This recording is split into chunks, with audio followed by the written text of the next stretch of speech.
महायुतीत जागा वाटपाचा तिढा कायम आहे। 4 ते 5 जागांचा महायुतीमध्ये पेच आहे। जागा वाटपाचा पेच सोडवताना नेत्यांच्या नाकीने आलेला आहे। महायुतीत जागा वाटपाचा तिढा निर्माण झालाय। 13 जागांवर अद्यापही उमेदवार जाहीर करण्यात आलेले नाहीत। त्यामुळे महायुतीतल्या घटक पक्षांमध्ये आणि उमेदवारांमध्ये आता अस्वस्थता वाढली आहे।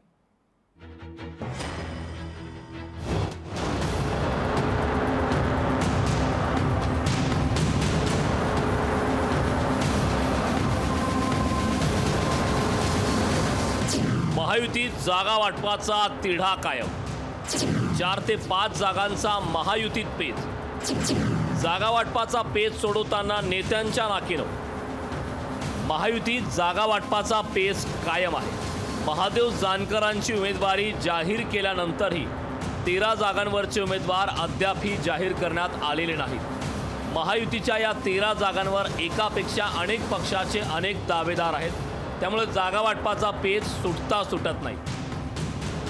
दक्षिण मुंबई, उत्तर मध्य मुंबई, उत्तर पश्चिम मुंबई, ठाणे, कल्याण, नाशिक, संभाजीनगर, यवतमाळ, वाशिम, धाराशिव, रत्नागिरी, सिंधुदुर्ग, बारामती, पालघर, सातारा या जागांवर अद्यापही उमेदवार जाहीर करता आलेले नाहीत। आमच्या सीट्स देखील घोषित झाल्या। कदाचित काही सीट्स राष्ट्रवादी देखील आज उद्या घोषित करेल। त्यामुळे फार अडला अशी परिस्थिती नाही आहे। थोडंसं अडलं आहे, 1-2 दिवसात सांगू। एका जागेवर पेच सोडवायचा तर दुसऱ्या 2 जागांचा गुंता निर्माण होत असल्याची कबुली फडणवीसांनी दिली। खरं तुम्ही म्हणता अशा 4-5 जागांवर आमचं अडलेलं आहे। काय असतं की एक जागा अडली की 3 जागा अडतात, कारण मग ही यांची असेल तर ती त्यांची असते। जागा वाटपात भाजपला जादा जागा हव्यात, त्यामुळे मुख्यमंत्री नॉट रिचेबल झाल्याचा टोला शिवसेना उद्धव बाळासाहेब ठाकरे पक्षानं लगावलाय। भाई मुख्यमंत्रीचा नॉट रिचेबल झाले।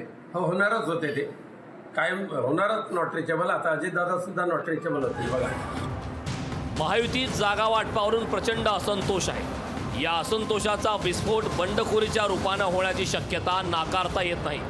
संभाव्य बंडखोरी रोखण्यासाठी संभाव्य बंडोबांचा थंडोबा करण्याची मोहीम महायुतीत सुरू झाली। अजय अडसूळ, लोकशाही मराठी, मुंबई। लोकशाही मराठी ऐका, पहा, जागरूक रहा।